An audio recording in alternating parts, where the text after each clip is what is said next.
सुप्रभात देवियों और सज्जनों। मैं कर्नल सोफिया कुरैशी और मेरे साथ विंग कमांडर व्योमिका सिंह आज आपको 6 से 7 मई 2025 की रात 1:05 से 1:30 बजे के बीच भारतीय सशस्त्र बलों द्वारा अंजाम दिए गए ऑपरेशन सिंदूर के बारे में जानकारी देंगे। ऑपरेशन सिंदूर 22 अप्रैल को पहलगाम में हुए विभत्स आतंकवादी हमले के शिकार मासूम नागरिकों व उनके परिवारों को न्याय देने के लिए लॉन्च किया गया था। इस कार्रवाई में 9 टेररिस्ट कैंप्स को टारगेट किया गया और पूरी तरह से इसे बर्बाद किया गया। पाकिस्तान में पिछले 3 दशकों से टेरर इंफ्रास्ट्रक्चर का निर्माण हो रहा है।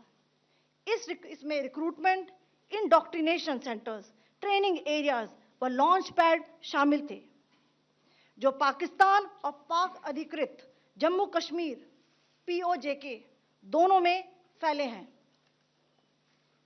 Operation Sindoor was launched by Indian Armed Forces to deliver justice to the victims of Pahalgam terror attack and their families.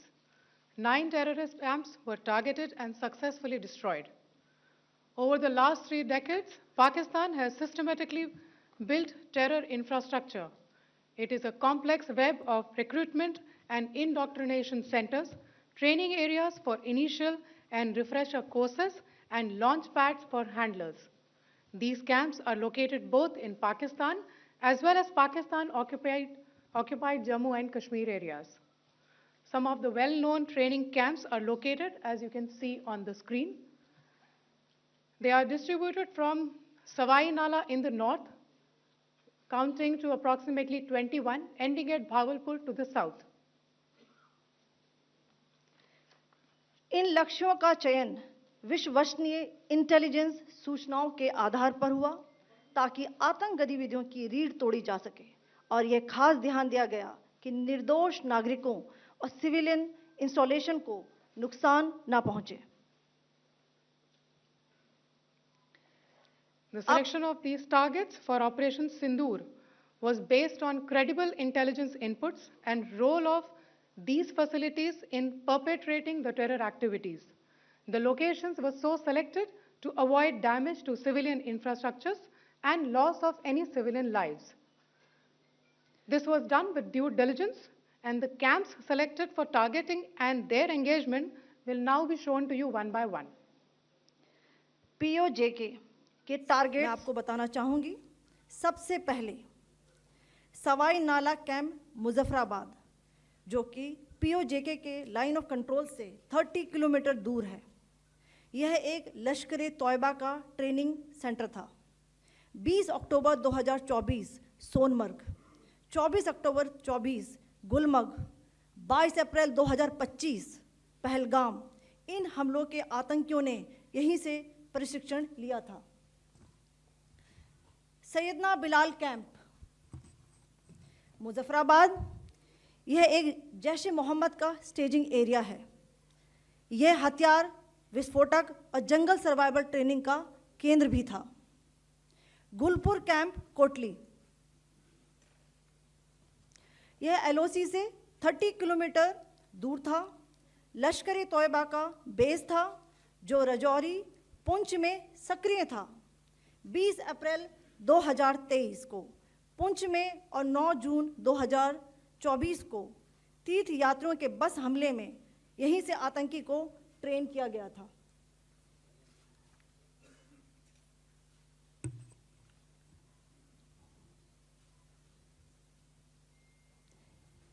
Barnala camp बिंबर, ये LOC से 9 किलोमीटर दूर है। यहाँ पर हथियार, हैंडलिंग, IED व जंगल सर्वाइवल का प्रशिक्षण केंद्र था। अब्बास कैंप कोटली,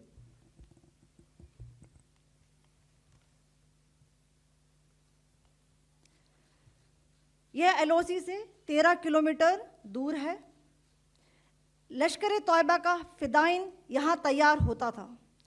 इसकी कैपेसिटी 15 टेररिस्ट को ट्रेन करने की थी।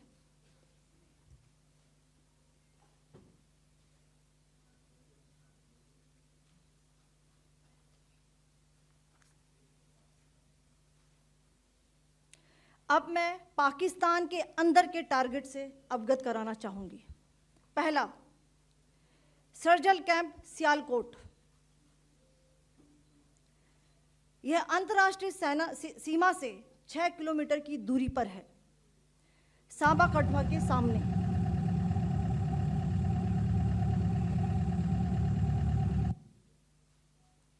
मार्च 2025 में जम्मू एंड कश्मीर पुलिस के 4 जवानों की जो हत्या की गई थी, उन आतंकवादियों को इसी जगह पर ट्रेन किया गया था। दूसरा, महमूना जाया कैंप सियालकोट। यह 18 से 12 किलोमीटर आईबी से दूर था। हिजबुल मुजाहिदीन का बहुत बड़ा कैंप था। यह कठुआ जम्मू क्षेत्र में आतंक फैलाने का नियंत्रण केंद्र था। पठानकोट एयरफोर्स बेस पर किया गया हमला भी इसी कैंप से प्लान और डायरेक्ट किया गया था। मरकज ताइबा मुरीद के, यह आईबी से 18 से 25 किलोमीटर दूरी पर है। 2008 के मुंबई हमले के आतंकी भी यहीं से प्रशिक्षित हुए थे। अजमल कसब व डेविड हेडली भी यहाँ ट्रेन हुए थे।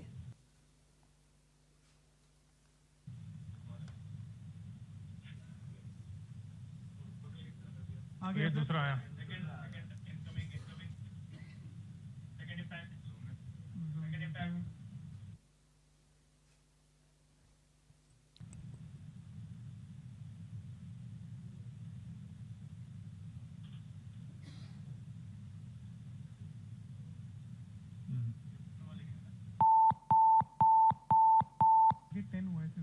टारगेट 10 हुआ, एनक्लोजर सेम ही है। 7 it is hit the target. हाँ हाँ।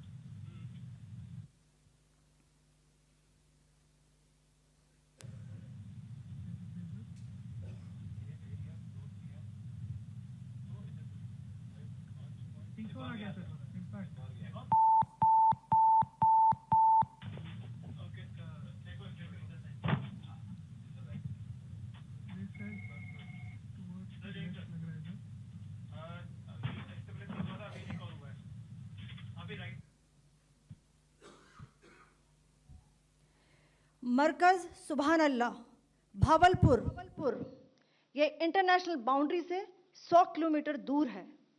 जैश ए मोहम्मद का मुख्यालय था। यहाँ पर रिक्रूटमेंट, ट्रेनिंग व इंडोक्ट्रिनेशन का केंद्र भी था। शीर्ष आतंकी अक्सर यहाँ आते थे। मैं आप सबको बताना चाहती हूँ कि किसी भी सैन्य ठिकाने का निशाना नहीं बनाया गया और अभी तक किसी तरह की नागरिक क्षति की रिपोर्ट नहीं है। धन्यवाद। जय हिंद।